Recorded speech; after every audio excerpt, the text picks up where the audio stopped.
మొట్టమొదటిసారిగా వచ్చిన అసలు శిష్యులైన పోలీసుల మన కనకమాలక్ష్మి.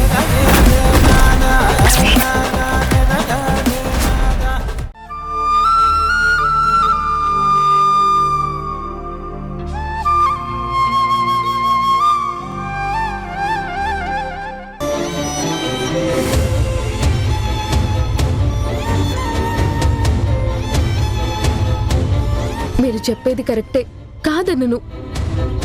మీరు అడిగే ప్రతి దానిలోనూ న్యాయం ఉంది. It's 100% genuine. మీరు అమ్మ స్థానంలో ఉండి మాత్రమే ఆలోచిస్తున్నారు, కానీ ఒక్కసారి నా ప్లేస్లో ఉండి ఆలోచించండి. నాకు ఊహ తెలిసిన దగ్గర నుంచి వాళ్ళ పిల్లలు అమ్మ నాన్నలతో ఉంటున్నారు. నాకు నాన్న లేడు అన్న లోటు ఎంత బాధ పెట్టుంటుంది.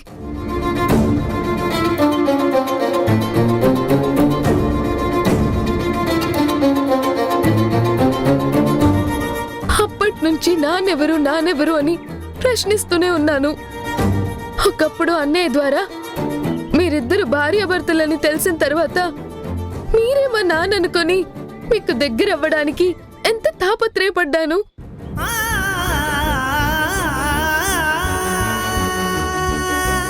కానీ అది అబద్ధమైంది. చివరికి అమ్మ అనుకున్న తను కూడా అబద్ధమైపోయింది.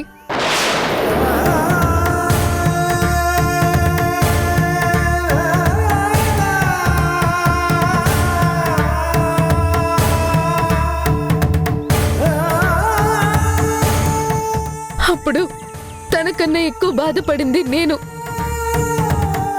అమ్మ నాన్న లేని అనాథలా ఎంత కుమిలిపోయానో తెలుసా? ఈ అనాథ బతుకు ఎందుకు, ఇలా బతకడం వేస్ట్ అనిపించింది కూడా. కానీ ధైర్యం చేయలేక బతుకు మీద ఆశతో అలాగే ఉన్నాను. అమ్మగా తనని ప్రేమిస్తూనే వచ్చాను. ఈ రోజుకి తన్ని ప్రేమిస్తూనే ఉన్నాను. నాకు నాన్నున్నాడని తెలిస్తే ఆ నాన్న స్థానంలో మీరుండి ఆలోచించండి.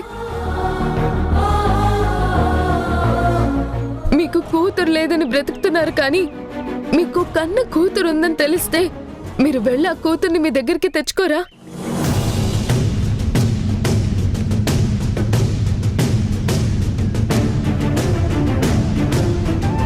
తండ్రిగా ప్రేమించరా?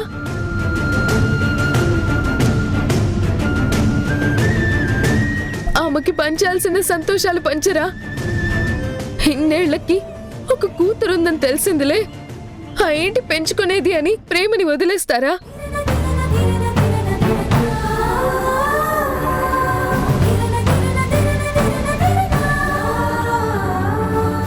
తనకి తండ్రి ఉన్నాడని తెలిస్తే తను దూరంగా ఉండగలుగుతుందా?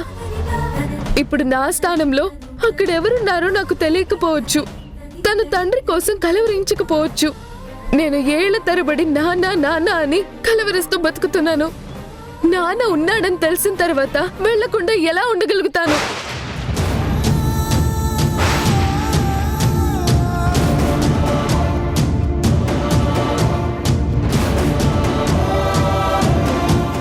తనకు తనని పెంచిన ఆయన తండ్రి కాదని తెలిసినప్పుడు తను ఉండగలుగుతుందా? ఖచ్చితంగా ఉండలేదు. కన్న తండ్రిని వెతుక్కుంటూ బయలుదేరుతోంది. అలాగే నేను బయలుదేరుతాను.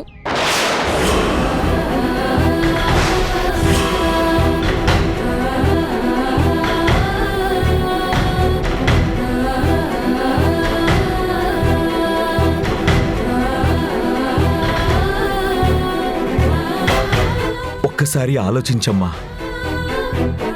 నేనెప్పుడు ఆలోచించుకున్నాను. మీరు అమ్మ బాధని చూస్తున్నారు, కానీ నేను మనసులో పడే బాధ గురించి ఆలోచించడం లేదు.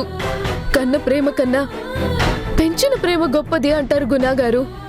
నేను తనని అమ్మగానే ప్రేమిస్తాను, అమ్మగానే చూస్తాను, అమ్మగానే గౌరవిస్తాను, విలువిస్తాను. నిజం తెలిసిన తర్వాత కూడా తన దగ్గరే ఉండాలనుకోవడం సెల్ఫిష్నెస్ కాదా?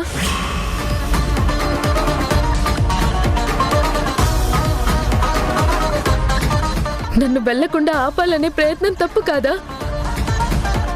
నా సంతోషాలకి అడ్డుపడ్డట్టు కాదా?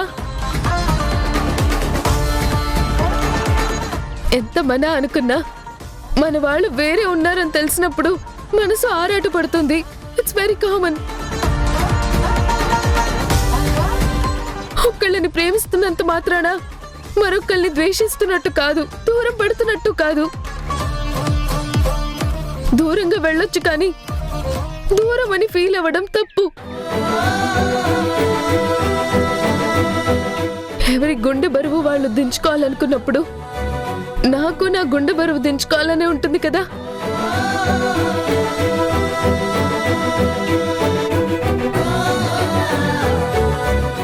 మీరు తన సంతోషాల గురించి ఆలోచిస్తున్నారు, నేను నా సంతోషం గురించి ఆలోచిస్తున్నాను. అమ్మకి ఈ మధ్య తెలిసింది కానీ నాకు నాన్న మీద ప్రేమ ఎప్పటి నుంచో ఉంది.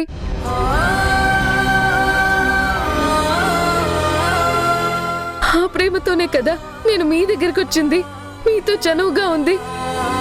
వచ్చిన పాఠాలు రానట్టు నటించి మీ దగ్గర నేర్చుకునే ప్రయత్నం చేసింది.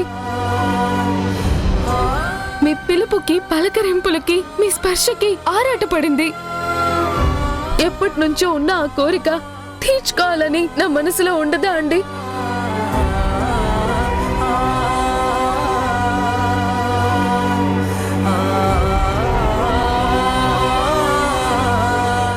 వెళ్ళొద్దు, తనతోనే ఉండు అనడం న్యాయమా? కరెక్టేనా? నాకంటే పెద్దవాళ్ళు, అనుభవం ఉన్నవాళ్ళు మీరే చెప్పండి.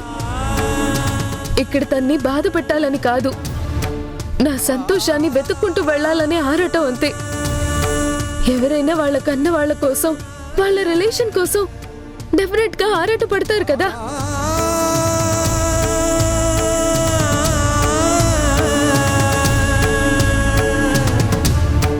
అది కాదమ్మా మధు, ఒక్కసారి ఆలోచించు. నేను నిజం మాట్లాడుతున్నానండి. మీరు ఏది కాదన్నా ఇది నిజం కాదు అని మాత్రం అనలేరు.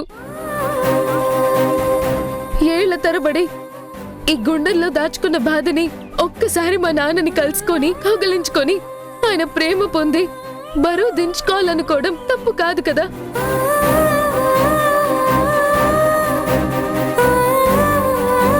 వద్దు అని నన్ను ఆపడం కరెక్ట్ కాదు. ప్లీజ్, తను బాధపడుతుందని నన్ను బాధలో బంధించాలని చూడకండి. నా ఫ్రీడమ్కి, నా లిబర్టీకి నాకు అడ్డు చెప్పకండి. నేను ఎట్టి పరిస్థితుల్లోనూ నా డెసిషన్ మార్చుకోలేను, నా నిర్ణయం వెనక్కి తీసుకోలేను, మా నాన్నని కలవకుండా ఉండలేను.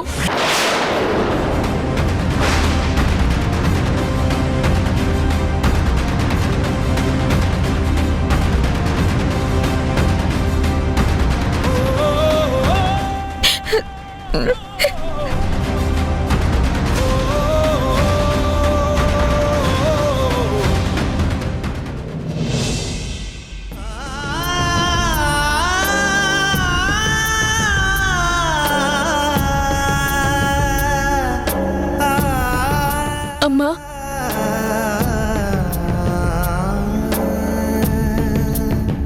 అమ్మగా ప్రేమిస్తాను కానీ నాన్న కోసం వెళ్లకుండా ఉండలేను.